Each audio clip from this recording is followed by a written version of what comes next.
दिनै आंनि फरायग्रा न'आ गैलिया। आंनि उन्दुग्रा न'आबो गैलिया।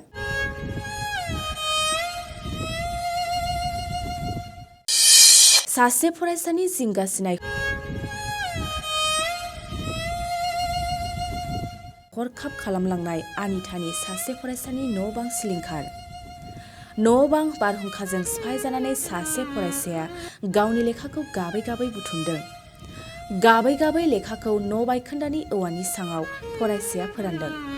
थारैनो जोबोद दुखुनांथाव थासारिखौ नुनो मोन्दों। मैया हरखाब बारनाय बारहुंखाजों गलाघाट धेमाजि जिल्लाफोरनि बायदि बायदि गामिफोरनि न' बां बिफां लाइफां सिलिंखार खालामलांनायखौ नुनो मोन्दों।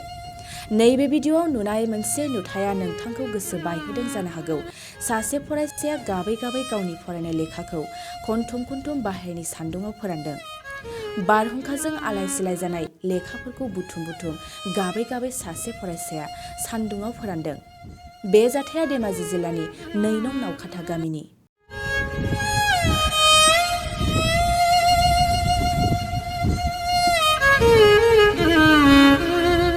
गुन गोनां फरायसाफोरनिसिम मोनसे गोनां फोसावथाय।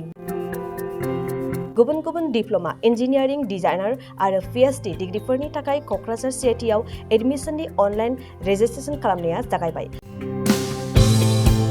गुबुन गुबुन आयदानि डिप्ल'माजों लोगोसे bachelor of technology, bachelor of design, master of technology, master of design आरो डक्टर अफ फिल'सफिनि डिग्री खालामनो हागोन। मे दाननि 15 खालारावनो अनलाइन रेजिस्ट्रेशनआ थुंगेगोन।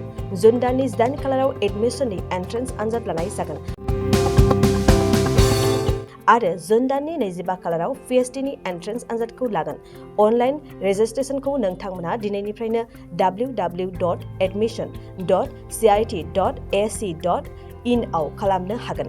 आबुं मिन्थिनो थाखाय 7086187124 जानबुं अनजिमायाव जगाजग खालामनो हागोन।